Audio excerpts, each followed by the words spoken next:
Fish-sized Shaomai. It's not even 6 a.m., but we are already getting ready to hit the road and find some breakfast. We have to head out early today because we're going to the neighboring city of Ulaanbaatar to see the volcanoes. It's going to be a 3-hour ride, and our driver's picking us up at the hotel at 7, so we have to hurry. Oh, but look at that weather outside. This is the morning of Ho Hot. It's a fair day, and hopefully it's going to be just as fair at the volcanoes. It was a fair morning indeed. The breakfast place isn't too far from the hotel, so we went for a brisk walk to clear those cobwebs and shake up our digestive tracts. So this morning, we're going to go look for some Shaomai. Some of you foodies might know of Shaomai from your favorite Cantonese dim sum restaurant. Supposedly, it originated from Mongolian food.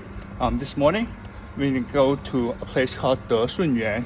Before departing on this trip, I contacted some locals and asked for restaurant recommendations. Desunyuan came up several times. One person named it among the top 3 Shaomai brands of Ho Hot. Desunyuan certainly has a seniority, as the overhead plaque reads 始于1931年, established in 1931, so Desunyuan is 90 years old. Although the modern company was founded in the past decade, and the brand might have changed hands a few times before that. The vertical plaque by the door is also very meaningful. 一壶一两一叙, 1 pot, 1 tail, 1 meeting. Let's start with the pot.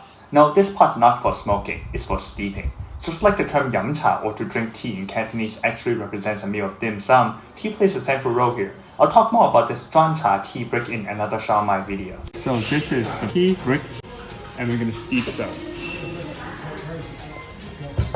Very old school hot water pot.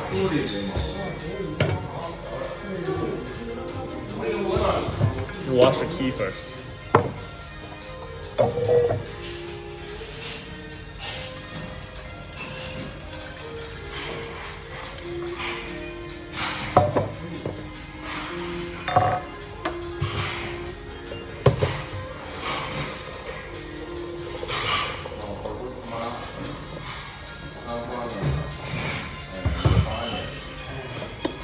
Have this tea with our Shaomai. We actually ordered some yang jia shui as well, but they didn't really start preparing the soup yet, and we're short on time, so we are only going to have Shaomai for breakfast this morning. The place was empty because it was early, but that's no excuse. I even called the day before to make sure that such breakfast foods would be available when the store opens. The stop wasn't ready. We had to wait to place order because the cashier computer wasn't turned on. We also drank quite some tea because we waited for half an hour for 1 serving of Shaomai, which only needs to be steamed for 10 to 15 minutes. Fortunately, there were 3 side dishes. These tied us over for the time being and helped cut down the greasiness of the Shaomai, which were tasty but heavy. Shaomai羊肉烧麦, Mongolian onion mutton Shaomai. Probably one of the favorite foods for the Ho Hot locals in the morning. That steamer contained 8 Shaomai, which were made with 50 grams of wrappers. Why does that matter? Just hear me out, even many Chinese don't know this. The Shaomai ordering system in Inner Mongolia is unique. First of all, you order by mass instead of the number of containers. Secondly, the mass doesn't denote the net weight of the Shaomai, but only that of the wrappers. The standard unit of mass here is the traditional unit, liang or tail, as in the yi liang on the vertical plaque.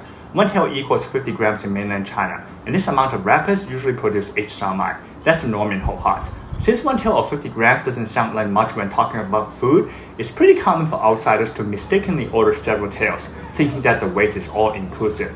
They end up with a big stack of steamers and a mountain of Shaomai, and these are super huge Shaomai. Fish-sized Shaomai.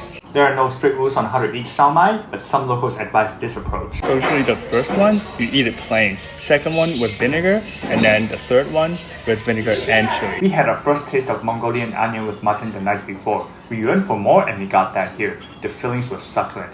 Oh, look at that juice. And the wrapper has some chewiness. We'll see more Shaomai in subsequent videos, but the ones at Desunyuan were big. Bigger than the ones in Yangzhou, and much bigger than Cantonese siumai, so they were quite filling and kept us invigorated during the long haul to the volcanoes. And on that note, let's see the volcanoes. We booked the driver via the online travel platform Xiecheng, and we shared the minivan with 2 other sightseers, a mom and her son from Chongqing. En route, we first stopped by the Huiteng Prairie. 2 bad turbines dot the landscape. They made us want to visit the Hulenberg Prairie in the northeast of Inner Mongolia even more. So we're en route to a volcano at the Chohar right rear banner, and we're making a pit stop here at the Huiteng Prairie. Honestly, I was quite startled to hear those animals battle behind me. Thought they might charge at us. Guess the cattle did cross the line though and the owner came hollering. At least this shows the prairie is natural enough for herding. The mom and son also said that this prairie is larger but less populated and touristy than the famous Sila Muren grassland, which we did plan to visit. The driver also concurred, so we ended up changing plans. Another 2 hours of driving later, we arrived at our destination, but the first volcano didn't have a trail and you have to clamber up the slope, so we drove to volcano number 4, which is also a geopark. So we're about 80 clicks north of Ulaanchab at the Ulaanhada volcano. So we're at the peak of one of the volcanic cones of the Ulaanhada volcanoes, and you can see behind me there are some stone peaks. Those are called Ofu. It's called Aobao in Chinese, and these are sacred stone heaps important to Mongolian folk religion. So that wraps up our trip to the volcano. It's not very developed here actually, which is a good thing. It's not very commercialized. But I wish they have some sort of museum or visitor center or something like that to tell us a bit more about this very rare Chinese volcano cluster. We had lunch at our nearby farm stay. It was included in the tour package. Nothing special here. Scrambled eggs with tomato and stir-fried shredded potato are among the most common Chinese home-cooked dishes, though mutton dumpling is quite Mongolian. After stuffing ourselves, we proceeded to volcano number 3. So we're on top of a different volcano. I think this is volcano number 3, and you can see one of the other volcanoes over here. And then on the other side, the crater. A portion of the volcano slope is gone, exposing the materials underneath. But when I first saw that red phone booth, I was like, what the F? It felt very out of place at first glance. However, it's actually a decent photo prop and made the pit look less like a coal mine. There are also numerous outcrops that provide very dynamic angles for creating depth in photo composition. In my humble opinion, this is the best volcano for photos taken at ground level using smartphones. So this is our last stop before heading back to Ohad.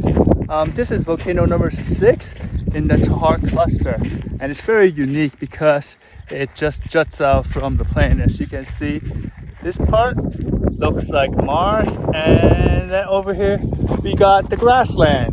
I did say the volcano looks like Mars. The astronaut is a themed photo shoot / tour offered by some travel agencies. I think the suit has a fan, otherwise you won't survive and make it off this planet. Now this planet is among a group of more than 30 volcanoes here, collectively called the Chahar cluster or the Ulaanhada cluster. Fissure vents were most common at one point, but later during the Holocene epoch, parts of the fissure got plugged, leading to isolated central vent eruptions instead of outbursts along the whole fissure, resulting in this string of volcanic cones we see today. This volcano number 6 is the most majestic. Unfortunately, I failed to capture its true magnificence, especially in portrait mode.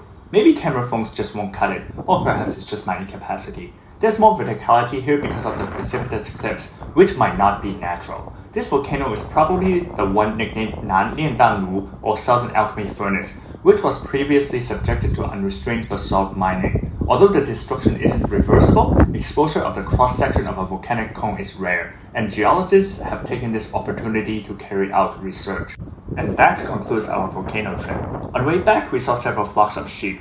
I was tired, hungry, and couldn't help but fantasize about succulent mutton. I thought we would definitely have some of that for dinner, but it actually didn't happen because we ordered a bunch of offals instead. Perhaps a part of me was still upset about not having had yang jia shui in the morning, and so that means we got lots of offals coming up. 再见!